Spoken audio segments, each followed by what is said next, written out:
Welcome to Popternative, where we dive into topical discussions from the worlds of pop culture, social media, and sports. Here is your host, Peter Remoliotis, aka PD Beats. Hello and welcome to the Popternative podcast, the podcast and talk show where we have digital discussions in the worlds of TV, film, pop culture, social media, sports, everything really, depending on the guest. We talk about it all. As always, I'm your host, Permiotis. On social media, you know me as PD Beats. You'll recognize my guests from a lot of cool TV shows, specifically 13 Reasons Why, The Good Doctor, American Horror Story, and so many more. We wrote Chelsea Alden. Chelsea, welcome to Popternative. Thank you so much. I'm really excited to chat with you. We've been wanting to schedule this for a while, and we got it done. Patience really is a virtue, I find. It really is, and you would think it would be easier doing everything virtually, but it's still just as complicated to make things happen. It's funny because I go in waves, right? Like I remember, it's funny. Like March, right, which is like 6-7 months ago, which was like the peak of quarantine.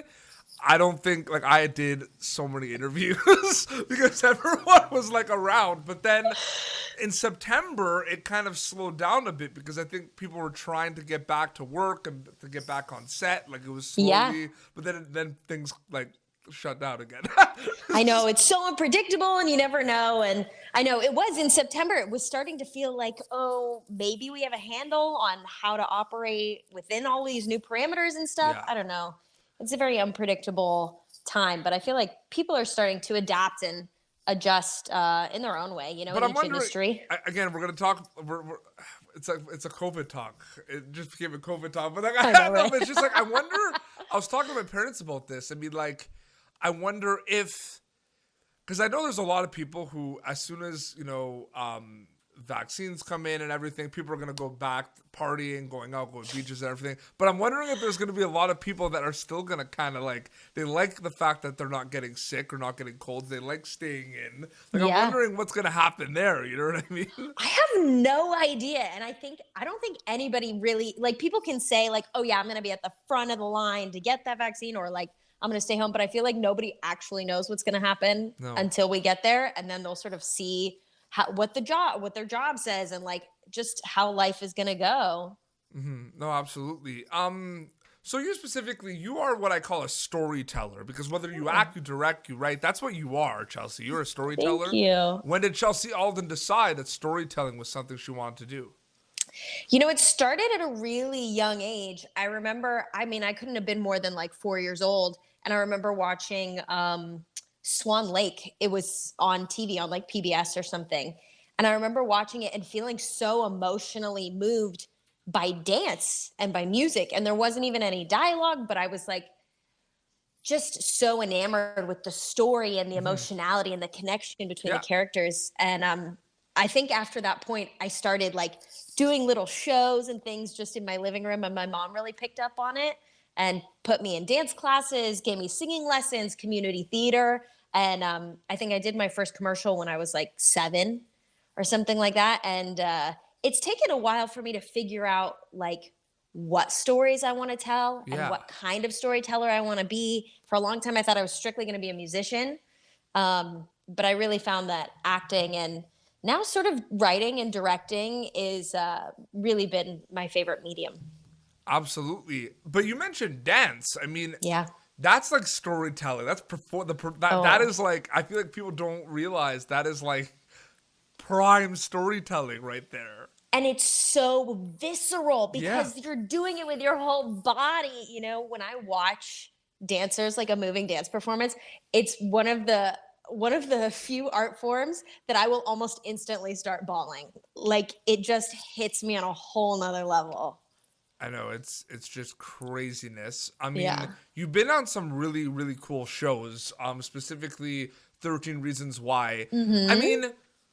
Sometimes people don't know if a show is going to be popular or not, but I remember when this show came out, just there was a lot of controversy, but this was a show that I remember being at a dinner table with different ages of people. And everyone was talking about the show. One of the most talked about shows of all time. Do you agree with that? Absolutely. It was funny because I came in the second season. Yes. So the first season, I feel like they really didn't know if it was going to explode or if people weren't going to get it, or if it was going to be too much. By the time I came in, I was like white knuckling. I was like, oh gosh, what am I getting into? Because this, all the leads had already just like exploded. I was like, this is a lot of pressure to come into a show like this. But it was so cool to have those conversations. Cause like same thing, I would talk to like grandparents, parents, kids, and they were all now able to have these like kind of difficult conversations with each other, like across these generation gaps that maybe they weren't so comfortable talking about before. And the show sort of gave them a platform to have those conversations, which I thought was really cool. Even some topics that are like sort of taboo, even talking about amongst your friends. Yes. It just opened up a lot of conversation. And I think that that's really great because you can solve so many problems just by talking about them. But it's funny because I interviewed, Amy Hargraves, who played Lady, who played Kate Jensen's mom. And, the evolution of 13 Reasons Why is kind of like very interesting, and credit to the writers because like the roots, right? Like every season kind of had a different kind of storyline. And I feel like it was kind of one of those things where like you would find out that the show would get renewed for another season. And then it's kind of like, okay, like what route are they going to take? Like what's the storyline? Right. And I find that's difficult. You've been on like American Horror Story, which is like anthology, you know what I mean? And I'm not saying it's the same characters of 13 Reasons Why, but do you know what I mean? Like each season had a kind of different landscape and mindset. Yeah, absolutely. And the creators and the writers on 13 Reasons, I'm like so amazed by just because I was never in a writer's room. I was never like a part of any of these conversations, but I can only imagine that they had such a huge cast with all of these insanely talented actors. And I'm sure they probably had a plethora of storylines for each season of like, how is it going to go? These characters could go such a variety of ways, especially since the first season was based off of a book. So they had source material. But after that, they sort of had the freedom to tell the stories they wanted to tell and take these characters on whatever journeys they wanted to go on. But is that telling, Chelsea, of kind of like, for example, Queen's Gambit on Netflix became a huge hit. That's a miniseries. So good. It's amazing. There's talk that there could maybe be another season, but it's a miniseries. Big Little Lies on HBO, same thing, right? They came back for season 2. Is that kind of just like where we are now with television and the popularity of it, where, the popularity of a show that's supposed to be one season, like, could be forced to be more seasons because of that? Like, I guess so, right? It kind of seems like it, right? It's sort of strange. I don't know. I would love for a second season of Queen's Gambit. I watched that whole show in 2 days. So good. But a part of me is also like, but it was based on such a specific piece of work. I don't know. Could you break it if you keep going? But like you said, I mean, we are kind of in an age of sequels and, just making films and TV based off of existing IP. And there's less and less individual and new ideas and stuff. Absolutely. It's funny because we're talking 13 Reasons Why, it's Queen's Gambit, the Netflix family. I mean, Netflix is kind of just like here to stay and just continues to kind of pump out shows and movies. They're the juggernaut right now. It's insane. Like it is crazy, the amount of things. But it's funny because, the movie theaters were not available for quite some time. And it's limited here and there. So it makes you find out a lot of these movies were supposed to be in theaters. And then Netflix kind of picked them up and everything. Yeah. That's interesting as well, right? Totally. And I wonder, I don't know the numbers on it, but I wonder if they were actually able to reach a broader audience by doing it that way, just given how many like subscribers they have. And I mean, if you can get a movie picked up to Netflix, like so many people now have the opportunity to see it. Absolutely. I do want to talk about your indie film. One more quick question, just on everything we're talking about. I find that also interesting too, because, I interviewed a lot of people from Outer Banks, which was on Netflix, which kind of took over around the quarantine. And that show like blew up. Like that show came out on a Friday. I interviewed people from a Tuesday, and then it was like, felt like the show was up for like 2 months. It was insane. Oh my God. But like, it makes you think. I honestly think it would have been popular regardless, because it had that like new age OC Dawson's Creek feel, and I think like people love that stuff. But it's like shows like that or like Tiger King, would they have been as popular popular if it wasn't for the pandemic? You know what I mean? That's the $1 million question. I don't know. See, I don't know that Tiger know. King would have exploded in quite the way that it did. But Outer No. Banks, I feel like it would have still had that. We're life. on the same page here. Yeah. We're here together because Outer Banks is great content. Tiger King, there's a lot. Tiger King was entertaining. I wouldn't call it great content, but it was certainly entertaining and very, Saf very from Tiger King, he came on my show. He didn't even know they were making a Netflix show until like a week before it premiered. They knew there was cameras everywhere, and they get like a text message like, "Yeah, your show's gonna be dropping on Netflix." He had no idea. Like, what? It's crazy how quick it is. Have you learned that being in the entertainment industry as well, how quick it is? Like you'll be shooting a show, or sometimes it's slow, but you'll be shooting a show. You don't know when it comes out. It comes out and it just like takes off. Like like the quickness of the industry is interesting too, right, Chelsea? It's super interesting. In my experience, I feel like it's longer. Than because you shoot something in January of one year and it doesn't come out till February of the following year. Like all of that post-production and all the work that goes into it can take a year. It can take. I did a movie a few years ago with Laura Dern called The Tale, and that ended up taking like 2 or 3 years to come out. And I worked on Unfriended Dark Web. That one, just because of all of the technical aspects, wasn't it good?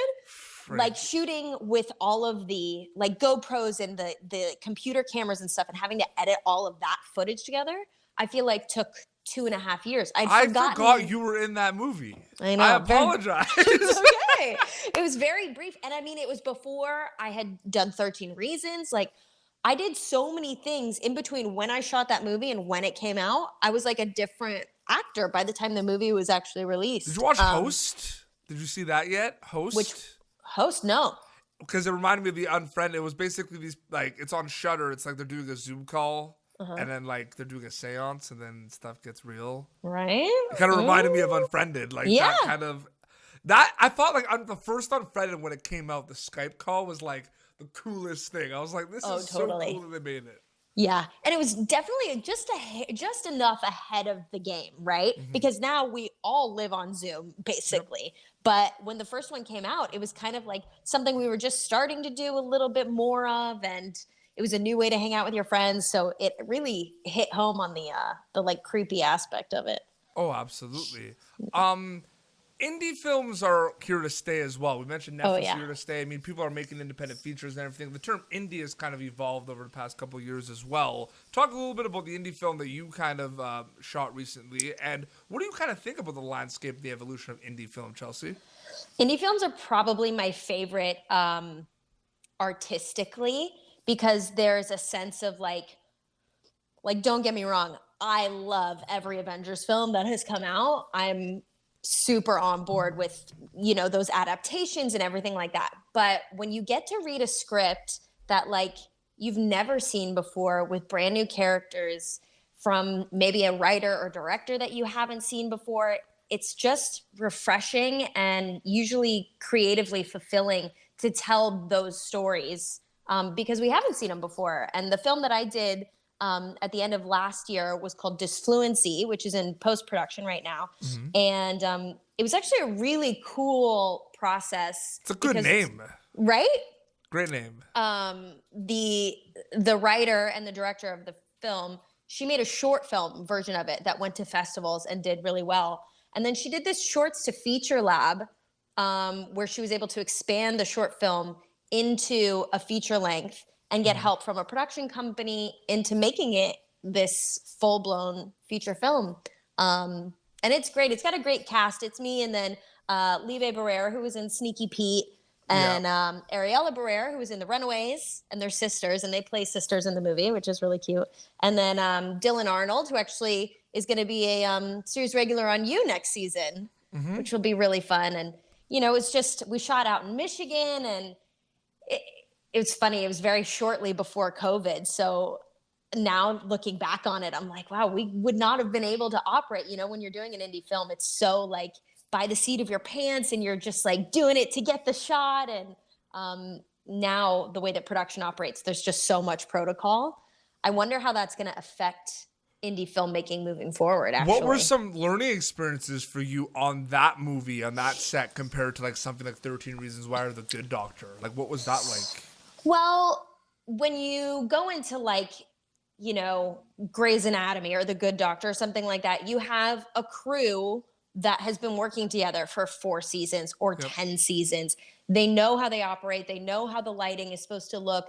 And it's pretty bing, bang, boom. When you're doing an indie film, chances are you're getting a hair and makeup artist who is doing you a favor because they're somebody's cousin, but they've only done commercials before, but they've never done a feature. Or you're getting a bunch of PAs who want the experience because they're college students. So there's less experience typically in an indie film, but it's actually a lot of fun because then everybody is learning. And sure, that allows for like a lot more mistakes maybe to be made, but I think you can't grow if you don't have mistakes, and you can't, also you can't learn how to operate under pressure. Like I really like the work that sometimes comes out of that, or the scene work, because you're fighting the light and you only have so much time left and you're working with children or dogs and you just have to do it. And sometimes that pressure makes diamonds, Absolutely. No, it's great. It's great to hear. And I can feel like your passion, like you're really excited about it and proud of this film. And I feel like it's funny because when I interview people about projects, I also I'll watch a movie like an indie horror film and I reach out to them because I want to talk to them about that project, right? Yeah. But those actors have been on like recurring roles on some of the biggest shows, so they think it's kind of refreshing too, where they're doing they get a press hit from an indie film, and they just assume that people want to talk to them about all the bigger shows they've been on. That's pretty refreshing too. Yeah, no, it really is. It's nice to be able to talk about all of it, because like you said, it's about storytelling, and sometimes you're working a job because you booked the job, and yes, it's super fun, but it's a show that's been on for 14 seasons or something, right? Compared to a character that you had to dig into your soul to figure out how to play. And, it's almost like doing theater in a way. Like there's just something about it when you really get to immerse yourself in something for a month or 2 months and play that character versus 3 days on a TV show. Absolutely. Well, Chelsea, thank you so much for coming on Popternative. I really enjoyed this. Yeah, me too. This was a blast. Happy to chit chat about acting and art any day of the week, especially now. Absolutely. And shout out to Natasha Benham for making the introduction, because that was awesome of her. Yeah, if you guys haven't seen American Pie Girls Rules, it's on Netflix. Go check it out.